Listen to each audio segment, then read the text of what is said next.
Oh my gosh! Hala, atake! Sobrang cute!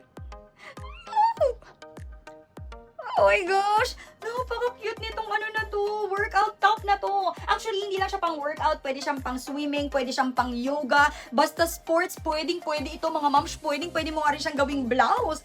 Look at that! I love! Oh my gosh, ang ganda nito. Hindi ko alam, parang magsa-start na tayo sa workout era.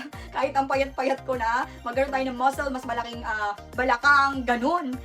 Talagang gaganahan ka mag-workout pag ganito yung ka-cute, kaganda yung mga outfit at very high quality ang isusuot mo, diba?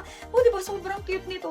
Ganda ng color pink. Ang ganda ng pagka-pink niya kasi baby pink siya. So, very, very malambot ang atake mo dito. Pwede mo siyang gawing ganyan. Ayan, pwede siyang paganyan. Pwedeng ganyan. Pwede mo rin siyang iganyan, mga moms, para atake. Or pwede mo rin niyang ibukas ng paganyan. Hello.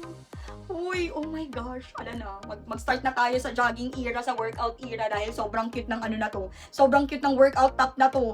For your reference, ako po ay size is small. Ang suot ko ay small din. Ayan, 36-27 ang aking vitals. Ayan po siya. Ganyan po ang fit sa akin ng small. Sobrang ganda ng quality. Considering na naka-black ako sa loob ha, pero hindi yan halata kasi hindi nga siya see-through. Ang ganda ng quality nito. Makapalang quality, makapalang tela, maganda ang fitting mga moms. Naka-true to size, maganda ang hubog sa katawan at very, very affordable lang ang presyo. So alam nyo na, tara na't mag-workout, ilalagay ko na lang yung link sa basket at i-check out mo na!